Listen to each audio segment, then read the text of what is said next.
Hello, good morning student. कैसे हैं आप सब? उम्मीद है अच्छे होंगे। ठीक है। और आज हम जो पढ़ने जा रहे हैं that is 9th class chemistry. Chapter आपका चल रहा है थर्ड, एटम्स एंड मॉलिक्यूल्स। और लास्ट वीडियो के अंदर हमने law of conservation of mass की स्टेटमेंट पढ़ी थी। ठीक है, given by Antoine Lavoisier. Okay, so अब हम बात कर रहे हैं आगे कुछ एग्जांपल्स जो इस चीज को प्रूव करेंगे कि जो हमने स्टेटमेंट में बोला था that mass is neither be created nor be destroyed in a chemical reaction or a chemical change, the total mass of the reactant will always be equal to the total mass of product. Okay, अब उस चीज को prove करते हैं। एक example ये है, आपके पास एक कंपाउंड है कैल्शियम कार्बोनेट। ये फॉर्मूला है CaCO3। ठीक है, ये कैल्शियम का सिंबल है जो आगे मैं आपको बताऊंगी। C बड़ा A छोटा, इट इज कैल्शियम कार्बोनेट। ठीक है, अगर मैं इसको गर्म करूं, हीट करूं, काफी ज्यादा हीट करना पड़ता है, 1000 केल्विन से भी ऊपर का टेम्परेचर है, 1000-1200 केल्विन गर्म करेंगे तब ये रिएक्शन होती है और ये टूट जाएगा। फिर इतना गर्म करने पे ये टूट जाता है इंटू CaO प्लस CO2। ये तो आप जानते ही हैं, कार्बन डाइऑक्साइड। CaO है बेटा कैल्शियम ऑक्साइड।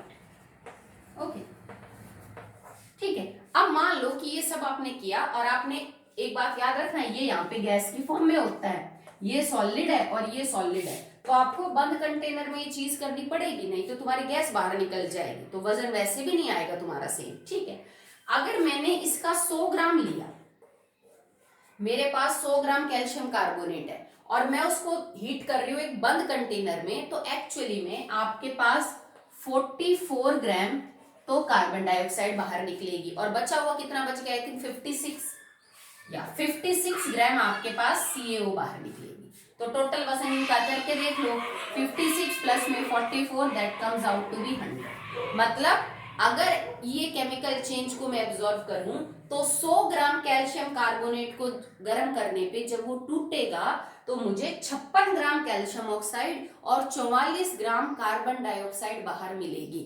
तो मतलब दो प्रोडक्ट्स का टोटल वजन 100, मेरे रिएक्टेंट के वजन 100 के बराबर क्या है बेटा? है। तो इसका मतलब लॉ ऑफ कंजर्वेशन ऑफ मास जो है वो क्या हो रहा है बेटा? फॉलो हो रहा है। ठीक है, और एग्जांपल देख लीजिए इसके। जैसे फॉर एग्जांपल मैं हीट करूं H2O को। ठीक है, अगर मैं H2O को गर्म करूं और ये कन्वर्ट हो जाए, गर्म से मेरा मतलब सॉरी गर्म नहीं, इलेक्ट्रिसिटी। अगर हम पानी को इलेक्ट्रिसिटी प्रोवाइड करें और वो टूट जाए हाइड्रोजन गैस और ऑक्सीजन गैस के अंदर। ओके, तो मान लीजिए यहाँ पे मैंने 18 ग्राम पानी लिया, तो यहाँ पे आपको 2 ग्राम तो हाइड्रोजन और 16 ग्राम ऑक्सीजन बाहर मिलेगी। ओके, जैसे ये दूसरा एग्जांपल लिया, दुनिया भर के एग्जांपल हो सकते हैं, ये याद नहीं करना पड़ेगा आपको। जब मैं आपको थर्ड चैप्टर पूरा पढ़ा दूंगी तो उसके बाद आप अपने आप कोई भी एग्जांपल सेट कर सकते हो। No need to write this example only. ठीक है, अभी मैं बहुत एग्जांपल नहीं करवा सकती इसके, क्योंकि ना तो आपको एलिमेंट्स के बारे में अभी कोई आइडिया है, ना इनके मास के बारे में आपको कोई भी आइडिया है। फिर आपको याद नहीं करना पड़ेगा कि कैल्शियम कार्बोनेट का मैंने 100 ग्राम लिया था ना, कोई जरूरी नहीं है। आप 100 के बजाय चाहे 200 ले लो, चाहे 500 ले लो, तब भी तुम्हारा रिजल्ट जो है वो मैच करेगा। यहाँ 500 लोगे तो यहाँ भी 500 ही आएगा, यहाँ 600 लोगे तो इधर भी दोनों का सम 600 ही आएगा। सो ये एग्जाम्पल बनाए नहीं गए, ये फैक्ट है जो आपको ऑब्वियस सी बात है समझ आ जाएगा जब हम थर्ड चैप्टर को कंप्लीट कर लेंगे। So no need to confuse here कि कैसे याद हुआ, हमें 56-44 याद करना पड़ेगा, कोई याद करने की कोई जरूरत कुछ भी ऐसा नहीं है। ठीक है, जैसे मान लो एक एग्जाम्पल और हम करें,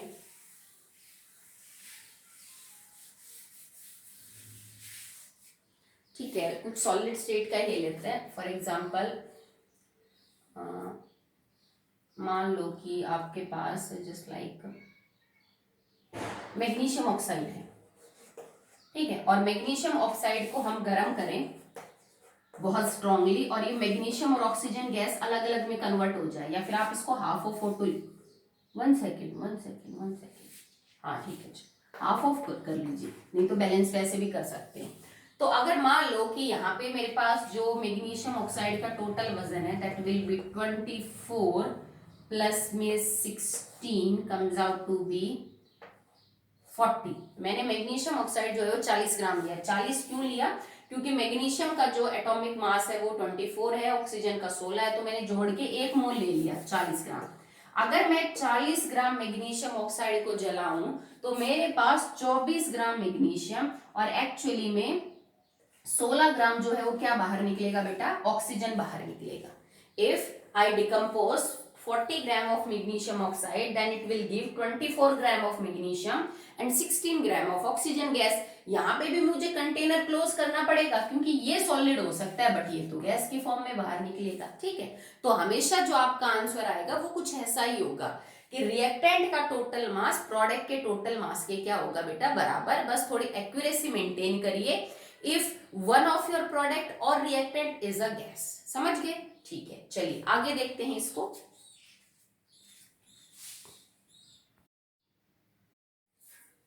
सो द नेक्स्ट इज, कुछ और एग्जांपल करते हैं जो इस बात को प्रूव करते हैं।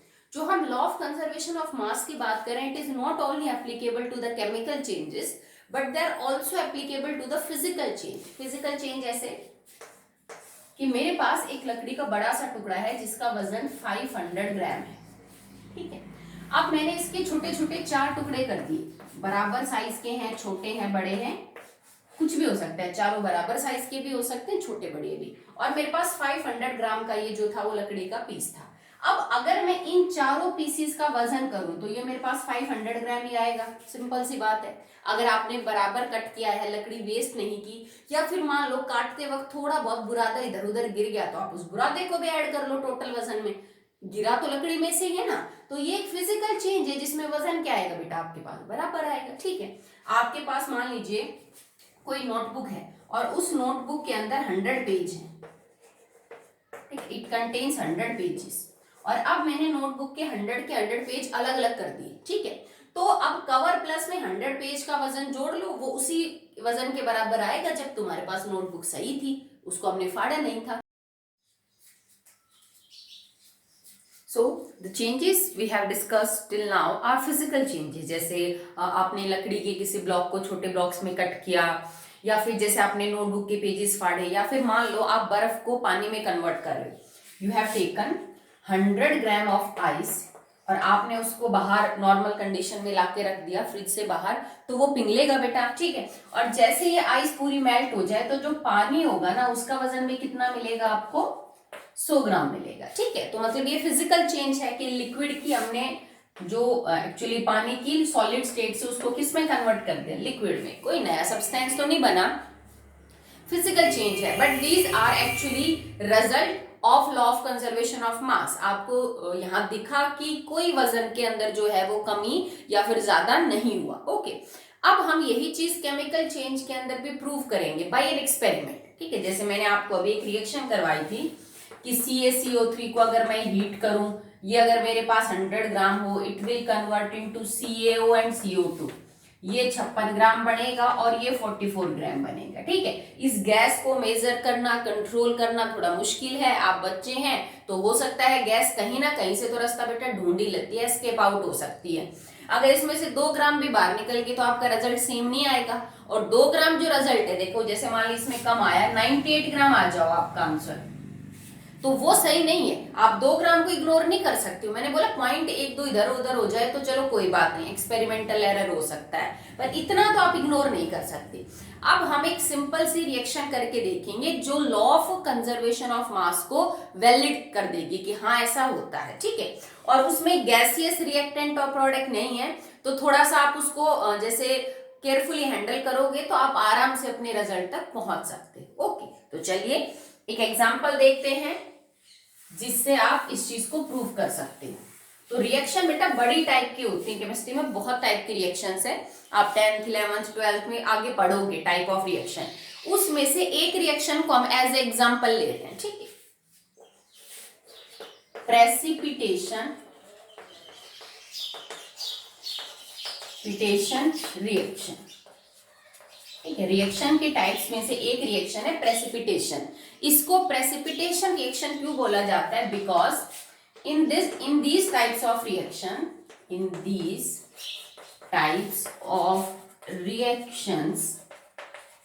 PPT are form. PPT short form है प्रेसिपिटेट की। ठीक है, जिन रिएक्शंस के अंदर प्रेसिपिटेट या शॉर्ट फॉर्म में पीपीटी बनते हैं उन रिएक्शंस को हम प्रेसिपिटेशन रिएक्शन बोलते हैं। पीपीटी या प्रेसिपिटेट क्या होता है बेटा, जब कोई सब्सटेंस किसी सॉल्यूशन के अंदर सॉल्युबल ना हो और वो बाहर आ जाए सॉल्यूशन से, तो उसको हम प्रेसिपिटेट बोलते हैं। जैसे समझाने के लिए बता रही हूं आपको, आपने नमक का सैचुरेटेड सॉल्यूशन बनाया पानी के साथ, क्लियर, ठीक है। सैचुरेटेड का मतलब अब और नमक नहीं घुलेगा उस सॉल्यूशन में, उसके बाद भी आपने 2 या 3 चम्मच नमक और डाल दिया ऊपर से, टेम्परेचर वगैरह हमने बढ़ाया घटाया नहीं तो सैचुरेटेड जो सॉल्यूशन है वो और घोल लेगा, टेम्परेचर वही रखा। जब मैं एक सैचुरेटेड सॉल्यूशन के अंदर और 2 या 3 चम्मच नमक डालूंगी तो वो नमक बेचारा नीचे बैठा रहेगा ना, वो घुलेगा तो नहीं सॉल्यूशन में। इसी तरह से प्रेसिपिटेट बनते, तो आप कह सकते हो कि नमक के यहाँ प्रेसिपिटेट जैसे बन गए हैं, ठीक है। क्यों? क्योंकि वो घुलना ही क्या हो गया है, बंद हो गया है। तो जब आप कोई केमिकल चेंज करवाओ और आपको लगे कि रिएक्शन करने के बाद एक सब्सटेंस ना बॉटम में बैठ गया है, तो हम बोलेंगे कि इसके प्रेसिपिटेट बन गए हैं, वो सॉलिड फॉर्म में नीचे बैठ गए हैं, ठीक है। चलिए, तो अब इसमें से एक रिएक्शन को हम यूज करेंगे, that is this barium chloride aqueous. मतलब मैंने पानी, ये बेरियम क्लोराइड व्हाइट कलर का एक सॉलिड पाउडर है जिसको मैंने पानी में घोला, तो मैंने लिख दिया BaCl2 aqueous. It react with sodium Na2SO4 sodium sulphate aqueous. Sodium sulphate भी बेटा एक व्हाइट कलर का पाउडर है जिसको आपने पानी में डिसॉल्व करके एक्वस सॉल्यूशन बना रखा है। This is sodium sulphate and this is barium chloride, okay. ये दोनों आपस में रिएक्शन करेंगे तो बनेगा BaSO4 सॉलिड एंड प्लस में NaCl एक्वस। मैंने BaSO4 के ब्रैकेट में सॉलिड क्यों रखा? क्योंकि जब मैं इन दोनों सॉल्यूशंस को मिलाऊंगी तो मिलाने के बाद इसमें BaSO4 सॉल्यूशन में घुलेगा नहीं, वो नीचे बैठ जाएगा। हाँ, NaCl के आगे मैंने एक्वस लिखा, वो सॉल्यूशन में घुला हुआ मिलेगा। तो सॉलिड का मतलब BaSO4 के यहाँ पे प्रेसिपिटेट बनेंगे, कैसे कलर के, सफेद कलर के, ठीक है। ये सॉल्यूशन भी व्हाइट कलर का पर घुल जाए, Na2SO4 पानी में अच्छे से घुल जाएगा, ये भी पानी में अच्छे से घुल जाएगा। पर जब तुम इन दोनों को मिक्स करोगे तो आपको कुछ चीज नीचे बॉटम में बैठी हुई दिखेगी, that is of colour white and that is actually BaSO4, ठीक है। क्यों भाई, पानी में तो ये दोनों घुल रहे थे, तो फिर नीचे क्या बैठा, नीचे आपका एक प्रोडक्ट बैठ गया, दैट इज BaSO4 और इसके बन गए प्रेसिपिटेट, ठीक है। तो हमें ये रिएक्शन, ये केमिकल चेंज स्टडी करना है, इस चीज को प्रूव करते हुए कि लॉ ऑफ कंजर्वेशन ऑफ मास जो है वो क्या है बेटा, फॉलो होगा। करना क्या आपको, देखो, आप एक कॉनिकल फ्लास्क ले लीजिए। कॉनिकल फ्लास्क कुछ इस शेप का एक कांच का फ्लास्क होता है जिसकी जो नेक है वो थोड़ी लंबी होती है, मतलब आप आराम से इसमें कोई चीज हिला सकते हो, छलकेगी नहीं, ठीक है। आपको करना क्या है कि आप इसके अंदर अपनी नॉन क्वांटिटी का, ठीक है, कोई भी, जैसे मान लीजिए कि चलो पहले वैसे करके देख लो आप ना, पहले इसको खाली को मेजर कर लो। ये आपके पास एक कॉनिकल फ्लास्क है, ठीक है, आप इस खाली फ्लास्क का वजन कर लीजिए, कर सकते हो, पर याद रखना ये गीला वगैरह ना हो, इसके अंदर पानी की ड्रॉप्स ना हो, नहीं तो उनका वजन आ जाएगा, ठीक है। एकदम साफ सूखा हो और आपने इसका वजन किया, मान लीजिए इसका वजन आ गया 50 ग्राम, 50 ग्राम का इसके अंदर जो है वो आपका वजन है, ओके। अब आप इसके अंदर क्या ले लीजिए, कोई नॉन अमाउंट का, जैसे 4 ml ले लिया, 5 ml, 7 ml जो है, चलो हम ये कर देते हैं कि मैं 5 ml तो ले लेती हूँ BaCl2 और हम 5 ml ले लेते हैं Na2SO4, क्योंकि अब मेरे सॉल्यूशन बन गए ना। या फिर यूं भी ना करो तो यूं कर लो, जैसे 5 ग्राम Na2SO4 को 10 ml पानी में घोल लो, या 5 ग्राम BaCl2 को 10 ml पानी में घोल लो, आप बना लो सॉल्यूशन, ठीक है। इसमें ज्यादा नहीं है क्योंकि इसकी बहुत ज्यादा डिटेल में जाएंगे तो ये थोड़ा फिर बड़ा लेवल का हो जाएगा, ओके। तो आपने क्या किया कि BaCl2 और Na2SO4 के सॉल्यूशन बनाए, ठीक है। जरूरी नहीं आप दोनों की वॉल्यूम बराबर लो, अलग अलग भी ले सकते हो, ओके। खाली का वजन मैंने मेजर कर लिया 50 ग्राम, ठीक है। अब मैंने इसके अंदर Na2SO4 जो सॉल्यूशन है वो क्या कर दिया बेटा, डाल दिया, ओके। अब एक टेस्ट ट्यूब लेनी है आपको और उस टेस्ट ट्यूब के अंदर आपको BaCl2 का सॉल्यूशन भरना है, ठीक है। एक टेस्ट ट्यूब ली, टेस्ट ट्यूब के अंदर BaCl2 का सॉल्यूशन भरा और उस टेस्ट ट्यूब को एक धागे की हेल्प से यहाँ पे खड़ा करना है, ठीक है। मैंने इस टेस्ट ट्यूब को यूं खड़ा कर दिया जिसमें यहाँ पे BaCl2 डाला हुआ है, ये Na2SO4 है का सॉल्यूशन एक्वस, इस टेस्ट ट्यूब में BaCl2 का एक्वस सॉल्यूशन है और इसको मैंने एक धागे से इसकी नेक को बांध के और बाहर लटका रखा है और कॉर्क लगा रखा है। यहाँ पे रबड़ का एक ढक्कन सा होता है जो फिट हो जाता है बिल्कुल इसके अंदर। और अब ये धागा जो है वैसे ही रहेगा, ठीक है। जैसे आपने थोड़ा सा ऊंचा करके टेस्ट ट्यूब को फिर लगा दे तो धागा तो क्या जगह गिरेगा। अब ये धागा फिक्स हो गया और ये टेस्ट ट्यूब यूं खड़ी रहेगी सॉल्यूशन, ठीक है। खाली फ्लास्क का तुम वजन वगैरह जो है वो क्या कर चुके हो बेटा, सब मेजर कर चुके हो।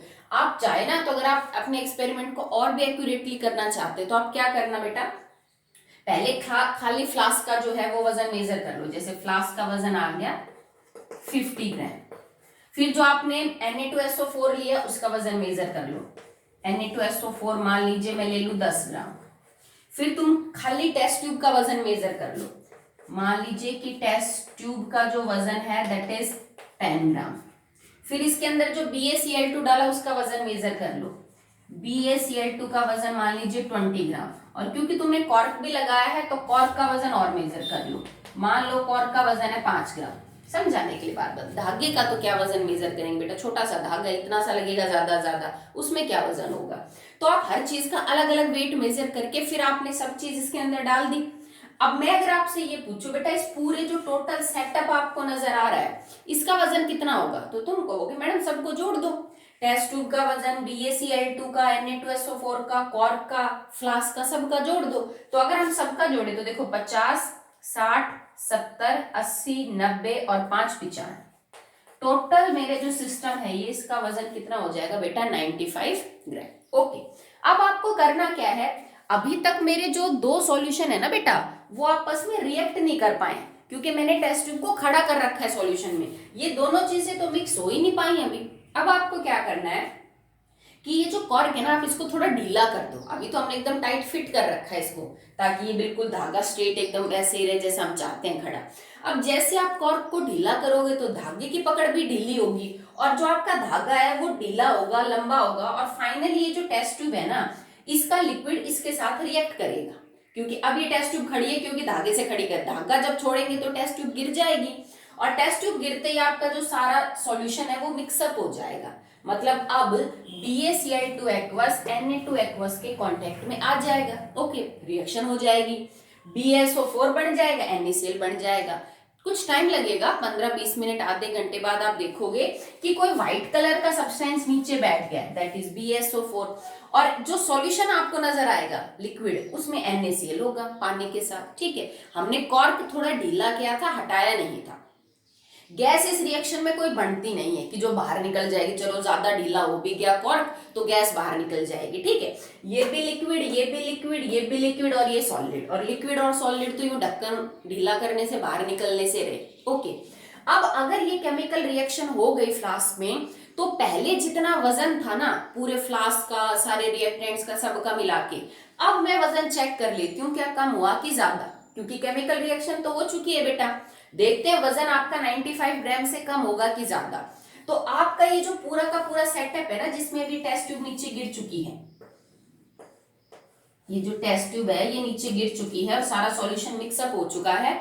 आप युग का यू इस सिस्टम को उठाओ और वेइंग मशीन के ऊपर रख दो, मतलब तराजू जिससे हम एक्चुअली में वजन मेजर करते हैं, आप उसके ऊपर जाके रख दो, डिजिटल वाली जिसमें पॉइंट पॉइंट की भी रीडिंग आ जाती है, वो नहीं जो हम घर में यूज करते हैं वो वाली नहीं बेटा, ठीक है। तो इसमें आप पॉइंट का भी फर्क होगा ना, 1.1 ग्राम भी होगा तो वो 0.1 भी दिखा देगा, नहीं तो इतना तो एरर ही हो जाएगा आपका। ओके, तो आप इस पूरे सेटअप को ले जाके आप बैलेंस के ऊपर रखेंगे तो आपका रिजल्ट अप्रोक्सीमेटली 95 ग्राम ही आएगा। हो सकता है कि वो 95.2 ग्राम आ जाए, हो सकता है कि इट कैन बी 94.89 ग्राम, 94.9 ग्राम, कुछ ऐसा मिलेगा। मतलब पॉइंट 1, 2, 3 को आप इग्नोर कर सकते हो, वो कहीं ना कहीं एरर हो सकता है। क्यों?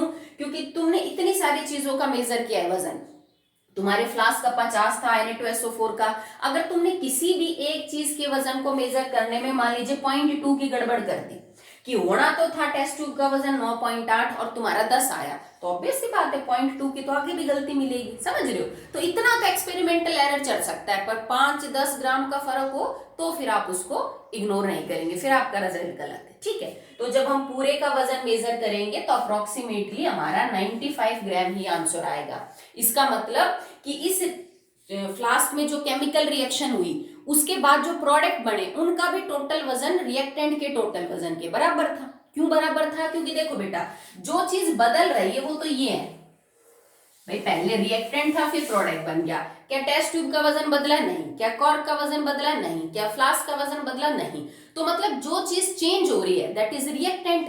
तो रिएक्टेंट अगर फ्लास्क, टेस्ट ट्यूब और कॉर्क का वजन वही है और पहले भी रिएक्शन होने से पहले भी 95 था, अब भी 95, तो जाहिर सी बात है कि रिएक्टेंट का टोटल मास प्रोडक्ट के टोटल मास के बराबर है। पर एक बात याद रखना, यहां मैंने जो बोला ना कि 10 ग्राम ये और 20 ग्राम ये, यहां मेरे टोटल रिएक्टेंट का वजन जो है वो 30 ग्राम है।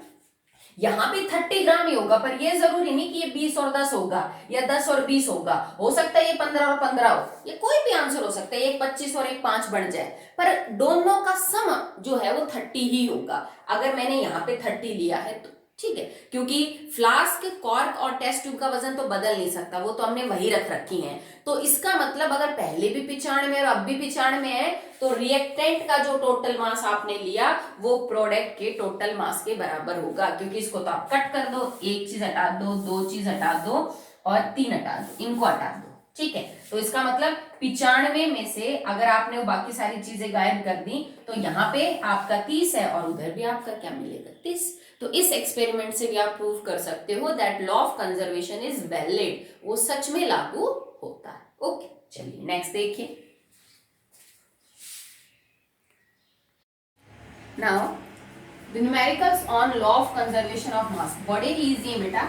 आपको वो बताएगा कि एक इक्वेशन है जिसमें ये चीजें बन रही हैं, सबका वजन देगा और बताएगा कि लॉ ऑफ कंजर्वेशन फॉलो हो रहा है कि नहीं, या उल्टा करेगा कि आपको बता देगा कोई इक्वेशन है जिसमें law of conservation of mass follow हो रहा है, रिएक्टेंट इतना है, एक प्रोडक्ट इतना है, तो दूसरे प्रोडक्ट का मास बताओ। बड़े इजी है, ठीक है। चलिए स्टार्ट करते हैं। सबसे पहले when 4.2 gram of sodium bicarbonate, sodium bicarbonate is NaHCO3, इसका 4.2 ग्राम ले रखा है बेटा हमने, is added to a solution of acetic acid weighing 10 gram, इसकी हमने एसिटिक एसिड के साथ रिएक्शन करवाई जो कि 10 ग्राम वजन के साथ है।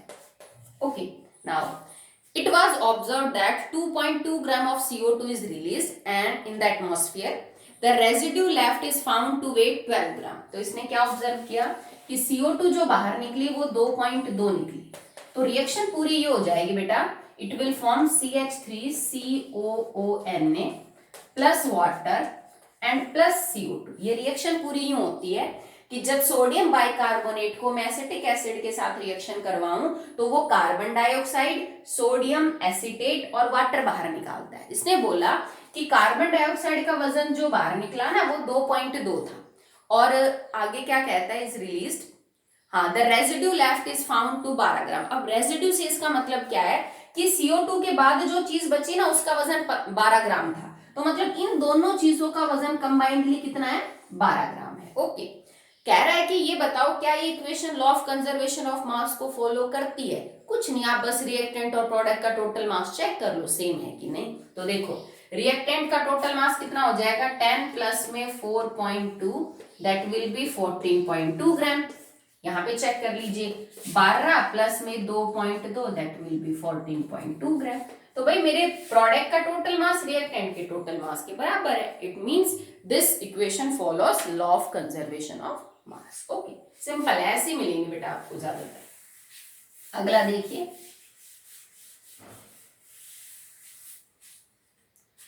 Next is what weight of barium chloride will react with 2.36 gram of sodium sulfate। अब ये इक्वेशन यूज कर रहा है, barium chloride react with sodium sulfate to form barium sulfate and sodium chloride, जो हमने एक्सपेरिमेंट में इक्वेशन की थी। what weight of barium chloride, आपको इसका वजन पता करना है, react with 2.36 gram of sodium sulfate so that to produce 3.88 gram of barium sulfate, 3.88 gram of barium sulfate and 1.94 gram sodium chloride। ये क्या कहता है, और उसमें आगे लिख भी रखा, और ऑब्वियस सी बात है हमारी equation law of conservation of mass को फॉलो करेगी। तो कहता है कि बेरियम क्लोराइड का मैं कितना वजन लूं जो सोडियम सल्फेट 2.36 ग्राम के साथ रिएक्ट करे ताकि BSO4 इतना बढ़ जाए और NaCl इतना बढ़ जाए। तो मैं total mass of product check कर लूं कितना है, आप इसको ऐड कर लीजिए 3.88 1.94 दैट विल बी 5.82। इसका मतलब 5.82 मेरा टोटल वजन है प्रोडक्ट का। तो बेटा रिएक्टेंट का भी इतना ही होना चाहिए। अब रिएक्टेंट का इतना होना चाहिए, इसमें Na2SO4 का तो तुम्हें पता है पर BaCl2 का नहीं पता, तो आप क्या करोगे, इसमें से ये घटा लो तो मुझे पता चल जाएगा BaCl2 का वजन क्या है, या आप इसको x मान लो, x ग्राम। तो according to law of conservation of mass, x gram plus में 2.36 gram will equal to 5.82 gram. Simple है। अगर equation law of conservation of mass को फॉलो करेगी तो टोटल प्रोडक्ट का मास टोटल रिएक्टेंट के मास के बराबर है, बस x के लिए सॉल्व कर लो। x gram will B 5.82 minus में 2.36 ग्राम, आपका आंसर आ जाएगा। सिद्ध है, ठीक है। चलिए अगला देखिए, ये दो तो बेटा सॉल्व प्रॉब्लम्स दे रखी थी, अब अनसॉल्व कर लेते हैं।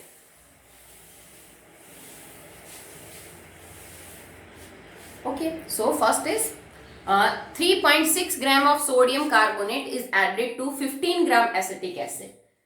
Sodium carbonate, acetic acid, ये वही इक्वेशन है जो हमने फर्स्ट क्वेश्चन में यूज की थी बेटा। It will form CO2, CH3COONA and plus H2। आपको ये इसका वजन दे रखा है 6.3 ग्राम, इसका दे रखा है 15 ग्राम, ठीक है। हाँ, the residue is found to weight 18 gram, residue वही है, इन दोनों का कंबाइंड वेट दे रखा है 18 ग्राम। कह रहा है कि CO2 का मास पता कर, ठीक है। तो सेम वही x मान लेंगे, पहले इन दोनों का टोटल कर लो आप, कि अगर आप इसका 15 और जैसे दोनों का अगर आप जोड़ेंगे तो रिएक्टेंट का आपका टोटल मास आ जाएगा। तो ये हो जाएगा that will be 21.3 gram total reactant का। It is equal to carbon dioxide का मान लिया x ग्राम प्लस में 18 gram. Okay, so x gram will be 21.3 minus में 18 ग्राम। आप इसको सॉल्व कर लो, आपका आ जाएगा। ओके, नेक्स्ट है what mass of silver nitrate will react with 5.85 gram of sodium chloride. तो सिल्वर नाइट्रेट इज बेटा AgNO3 react with sodium chloride NaCl to form silver chloride AgCl and sodium nitrate NaNO3। ये equation है। पूछता क्या है, what mass of silver nitrate, इसका वजन निकालना है। NaCl कितना है 5.85 ग्राम, AgCl कितना है टू प्रोड्यूस 14.35 ग्राम और NaNO3 कितना दे रखा है 8.5 ग्राम, ठीक है। सेम वैसे इक्वेशन बनानी है आपको। देखो इन दोनों का मास जो है वो प्रोडक्ट का मास इक्वल टू रिएक्टेंट के मास, तो आप इसको यूं सॉल्व कर लेना। अब इसको मिटा देती हूँ यहाँ से, ठीक है। It can be like x मान लो, x ग्राम प्लस में 5.85 gram is equal to 14.35 gram plus में 8.5 ग्राम, ठीक है। इसको जोड़ लोगे, इसको जोड़ लोगे, x की वैल्यू निकाल लो, बस इन दोनों को जोड़ के उसमें से ये घटा दो, आपका आंसर आ जाएगा। ओके, सो यहाँ पे बेटा हमने जो फर्स्ट लॉ है वो कंप्लीट कर लिया है, that is law of conservation of मास। आप इसके न्यूमेरिकल है 4 थे, सिंपल थे, इसमें कोई बहुत ज्यादा सोचने की जरूरत नहीं है। चाहे आप 9th में पढ़ लो, 10th में या 11th में, इसमें इसी टाइप के न्यूमेरिकल में देंगे, ठीक है। तो ये आप कर लेना। नेक्स्ट वीडियो में हम जो अगला लॉ है आपका लॉ ऑफ कांस्टेंट प्रोपोर्शन, अब हम उसको स्टडी करेंगे, ठीक है। बट हमने जो एटॉमिक नंबर लिखे थे 5 से 5 तक, आई होप आपने याद कर लिए होंगे। और बेटा वो फेयर कॉपी में भी करने हैं, ये नहीं कि फेयर कॉपी में नहीं करोगे, हम रोज 5-5 करके लिखेंगे और उनको याद करेंगे। और फिर जब मुझे लगेगा कि आपकी क्लास के हिसाब से हो गए हैं, फिर हम उनको एक साथ इकट्ठे लिखेंगे। ओके, तो हाइड्रोजन के बाद से लेके और हमने कर लिया था अप टू बोरोन। तो एटॉमिक नंबर, नेम, सिंबल देख लेना बेटा, पहले कौन सा कॉलम बना रखा था, बाद में कौन सा, ठीक है। तो एटॉमिक नंबर 6, 7, 8, 9, 10। तो एटॉमिक नंबर 6 होता है कार्बन का, इट इज C। 7 होता है बेटा nitrogen, it is for N, symbol है ये इनके, ठीक है। 8 होता है फॉर ऑक्सीजन, ऑक्सीजन का तो नाम सुना है ना, oxygen, nitrogen O। Fluorine F। 10 होता है नियॉन गैस, एन बड़ा ई छोटा। मैंने लास्ट वीडियो में भी कहा था, दोबारा रिपीट कर रही हूँ, किसी एलिमेंट का सिंबल खाली एक अल्फाबेट का होता है तो वो कैपिटल ही आएगा, अगर या फिर दो का मिलेगा, ठीक है। तो दो में हमेशा पहला कैपिटल और बाद वाला क्या आएगा बेटा आपका स्मॉल आएगा। तो ये एलिमेंट है जिसका एटॉमिक नंबर 6 है, कार्बन का 6, नाइट्रोजन का 7, ऑक्सीजन का 8, फ्लोरीन का 9 और नियोन का कितना है 10। इक्वेशन जब हम लिखेंगे, जैसे अभी हम लिख रहे थे BaCl2 AgNO3, तो हम ये यूज करते हैं, यूं थोड़ा ना लिखेंगे carbon react with this to form this and that, okay. तो हम सिंबल यूज करते हैं उनकी जगह, ठीक है। तो कार्बन का सिंबल C, नाइट्रोजन का N, ऑक्सीजन का O, फ्लोरीन का F और नियोन का सिंबल Ne होता है। सिंबल बड़े ध्यान से याद करना, क्योंकि अगर तुमने Ne की जगह Ni बना दिया ना तो ये कुछ और ही बन जाएगा, ये अलग एलिमेंट है, ये अलग एलिमेंट है, ठीक है। इसी तरह से जैसे तुमने O के आगे S लगा दिया तो ये अलग एलिमेंट बन जाएगा, तुमने F के आगे R लगा दिया तो ये अलग एलिमेंट बन जाएगा। तो ये नहीं अपनी मर्जी से कुछ भी जोड़ दो, ये सब फिक्स है, और हल्का सा भी तुमने इधर उधर किया तो वो कोई दूसरा एलिमेंट हो सकता है, ठीक है। चलिए बेटा आप इतना ही कर लेना, दैट्स ऑल फॉर दैट।